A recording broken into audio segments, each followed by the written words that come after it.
আপনার আব্বার সাথে বহুত কিছু ভালোবাসা তো আপনি রাতে 2টা বাজে জানেন ভালো আছেন? আজকে তো সেই হিসাবে শীত মনে হয় একটু কম। সবাই ভোট দিবে আপনাকে, আমাদের সবাই ভালো আছেন?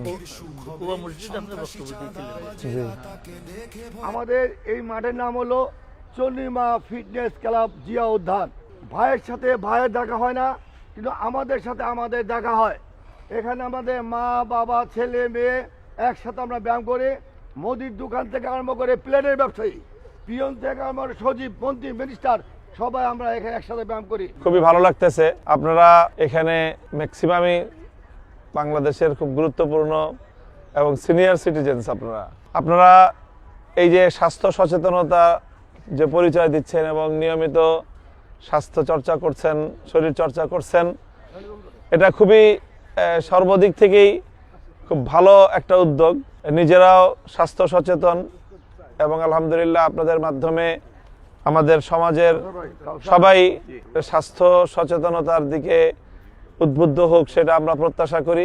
এই যে সকাল সকাল ঘুম থেকে ওঠা এবং সকাল সকাল নিজের কার্যক্রম শুরু করা, ফজরের নামাজ পড়া, এটা অনেক বড় একটা বরকতের বিষয়। হাদিসের মধ্যে রাসূল সাল্লাল্লাহু আলাইহি সাল্লাম বলেছেন, তিনি দোয়া করেছেন, আল্লাহুম্মা বারিক লি উম্মতি ফি বুকুরিহা, যে আল্লাহ আমার উম্মতের সকালবেলায় ভোরবেলায় তুমি বরকত দান করো। এই জন্য ভোরবেলায় যে ঘুমায় থাকে সে একদিকে স্বাস্থ্যগতভাবেও সে ক্ষতির সম্মুখীন হয় এবং আরেকদিকে তার বরকত নষ্ট হয়ে যায়। তো এই জন্য এই সচেতনতা সবার মধ্যেই প্রয়োজন। আমির ভাই আমাদের একেবারেই মহল্লার লোক, আমরা একই মহল্লায় থাকি দীর্ঘ বছরের পর বছর।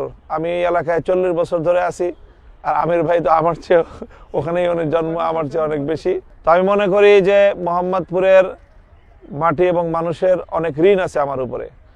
আমি 40 বছর ধরে মোহাম্মদপুরে আছি। 1986 সালে আমি বাবার হাত ধরে মোহাম্মদপুরে এসেছি। মোহাম্মদপুরে আমার শিক্ষা জীবন কেটেছে। এরপরে 31 বছর ধরে মোহাম্মদপুরে আমার কর্মজীবন কাটতেছে। মোহাম্মদপুরে আমার শৈশব, কৈশোর, যৌবন পার হয়ে এখন আমি প্রৌঢ়ত্বের ধাপে আছি। তো আমি আপনাদের সবার জন্য শুভকামনা করি।